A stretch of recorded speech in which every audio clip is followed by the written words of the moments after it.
Hey, what up guys? Welcome to another episode of Ask Kevin Yee, and today I'm answering your questions. So, one of the questions I have today is, do you ever worry about your patients finding you on social media and judging you or thinking of you as not professional? What does your employer think of your videos, even if they know about them? Apparently Roger is a second year student and they're emphasizing professionalism. And one of the things that they talk about in school that they're telling him is that you need to conduct yourself online as a professional, because it'll bite your ass when it comes to it'll bite your ass when you try to find a job later down the road. And he thanks me for my video, so thank you for thanking me. But yeah, so basically when it comes down to this, I think professionalism is bullshit. And the reason why, we have to really think about why was professionalism sort of created. I actually have a lot of patients that call me doctor, and some doctors, which is weird, but they call me doctor because I keep my word. So if I say I'm going to call someone, I always try to make sure I call them. You know, I have a list and stuff like that. I try and make sure I get my shit done and keep my word about it.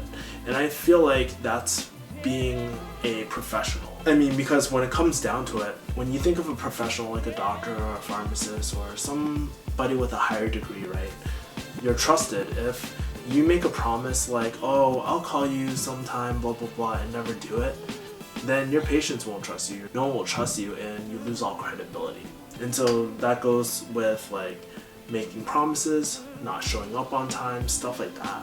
So I think that's the true essence of professionalism.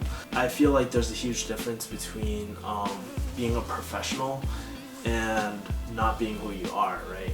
Because how I am in my videos is actually very similar to how I am in real life. Obviously, I'll dial it down if it's older folk. I try to be respectful, and you can sort of gauge it, right? Being a professional doesn't mean you're not allowed to express who you are, and this is who I am. So if you want a super formal person, I can do it. I can be very professional, cordial, not swear. I think it's important to sort of know how to be professional if you need to and have that option.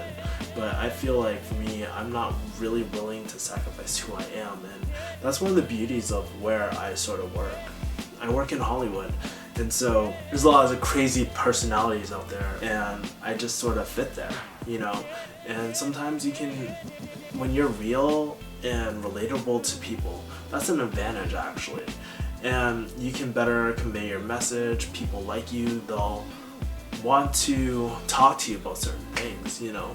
I know it's really nasty, but one of my patients actually, you know, I guess he slept with a girl and shit. He had some pimple on his dick and shit, or a pimple on his dick, and we were just talking about it. But people share these stories and they come to confide in you. That's the true essence of a professional. Yeah, like I said, I'm not worried, and if that conversation ever comes, I mean, obviously I make these videos, but what am I really gonna say? It comes from a genuine place, because I feel like there's so many pharmacy blogs and channels, and some of them aren't relatable. Some of them are too scared to just speak them. And so I just want to provide a more friendly face to people and make it more of like a community for people. And side story, my dad actually found my YouTubes and like refugee hustle stuff, and at first I feel like he wasn't really supportive about it, but over time he's like, wow, you're actually sticking with it, you're actually getting better, you know. And I feel like that means a lot, because coming from my dad, if you guys don't know my family history, me and my dad never got along. And I feel like the older I get, the more mature I get, the more things I'm doing, and as he's getting older, we're actually, I'll put it like this, he wished me a Merry Christmas and Happy Thanksgiving, and hope that everything was good on my end. And that means so much to me, because my dad like 10 years ago would never ever do that. So yeah, that answers your question. But anyways, guys, if you have any more questions, just shoot me an email at subscribers@refugeehustle.com and hashtag AskKevinYee on Instagram, or you can just leave a comment below and maybe I'll shoot it back to you guys. But thank you guys for watching. Peace, guys.